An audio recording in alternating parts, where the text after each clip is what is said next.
अगर आप भी ट्रेन से सफर करते हैं तो ये खबर जानना आपके लिए बहुत जरूरी है, क्योंकि इस वीडियो में मैं आपको बताने जा रही हूँ रेलवे के द्वारा अभी हाल में किए गए कुछ बड़े बदलाव।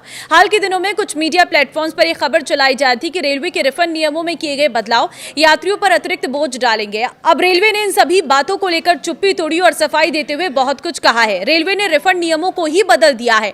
बताते हैं क्या अपडेट है इस वीडियो में। वीडियो को लास्ट तक जरूर देखना। नमस्कार, मैं हूँ आपके साथ ममता तिवारी और आप देख रहे हैं न्यूज 18 का डिजिटल प्लेटफॉर्म। केंद्रीय रेल मंत्री अश्विनी वैष्णव ने मंगलवार को रेलवे टिकटिंग सिस्टम और यात्रियों की सुविधाओं से जुड़े बड़े सुधारों की घोषणा की है।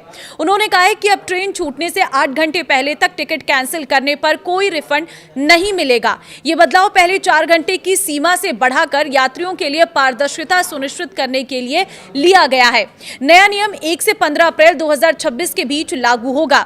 इसके साथ ही दूसरे रिफंड स्लैब में भी बदलाव किया गया है। अब 24 से 8 घंटे के बीच कैंसिलेशन पर टिकट की जो कीमत है वो 50% की कटौती होगी। इससे पहले यह सीमा 12 से 4 घंटे थी।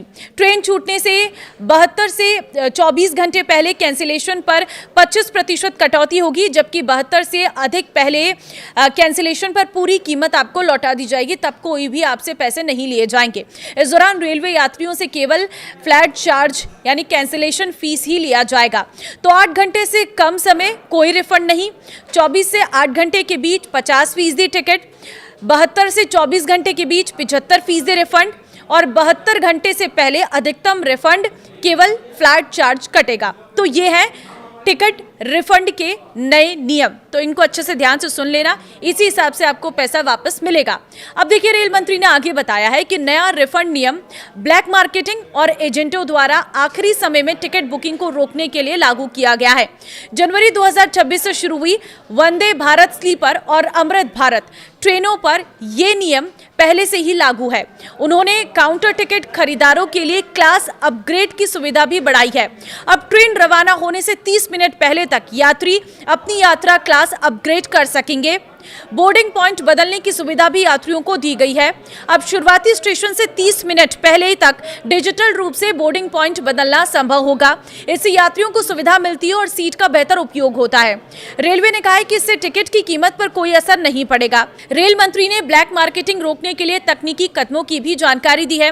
उन्होंने बताया कि आधार कार्ड, OTP, बॉट और नकली यूजर पहचान तकनीक के जरिए 3 करोड़ संदिग्ध यूजर ID हटा दी गई है और इसके परिणाम स्वरूप टिकट की उपलब्धता में सुधार और असली यात्रियों को प्राथमिकता मिलती है। टिकट कैंसिल करना और रिफंड लेना आसान हो गया है। काउंटर और ई-टिकट दोनों के लिए प्रक्रिया सरल बनाई गई है। TDR जमा करने की अनिवार्यता खत्म की गई है और रेलवे ने स्पष्ट किया है कि रिफंड नियमों में किए गए बदलाव पूरी तरह पारदर्शिता के लिए हैं। इन नियमों के तहत यात्रियों को किसी भी तरह का अतिरिक्त शुल्क नहीं देना होगा और ये कदम केवल प्रक्रिया को आसान और स्पष्ट बनाने के लिए उठाया गया है। रेलवे के अनुसार इन सुधारों का एक उद्देश्य गैर कानूनी टिकट एजेंट्स पर रोक लगाना भी है। पारदर्शी सिस्टम के चलते अब ऐसे एजेंट्स के लिए गड़बड़ी करना मुश्किल होगा, जिससे आम यात्रियों को फायदा मिलेगा। नए प्रावधान के तहत यात्री अब ट्रेन के प्रस्थान से अंतिम आधे घंटे पहले तक अपना बोर्डिंग स्टेशन बदल सकेंगे। इससे यात्रियों को यात्रा के दौरान अधिक लचीलापन मिलेगा और वे अपनी जरूरत के अनुसार बदलाव कर पाएंगे। रेलवे ने यह भी सुविधा दी है कि यात्री यदि सीट उपलब्ध हो तो ट्रेन के प्रस्थान से आधे घंटे पहले तक अपनी यात्रा की श्रेणी को अपग्रेड कर सकते हैं।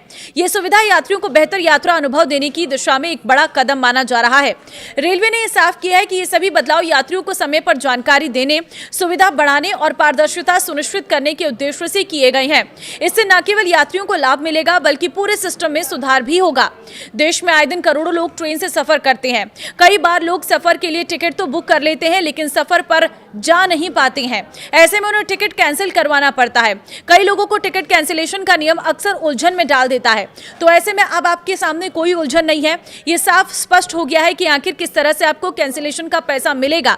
तो इस वीडियो को शेयर कर देना सभी लोगों के साथ, ताकि रेलवे के नए नियमों के बारे में हर किसी को पता चल सके। खास तौर पर जो कैंसिलेशन के नियम है, जो रिफंड के नियम है, उसको लेकर जो कंफ्यूजन था वो क्लियर हो सके। नमस्कार।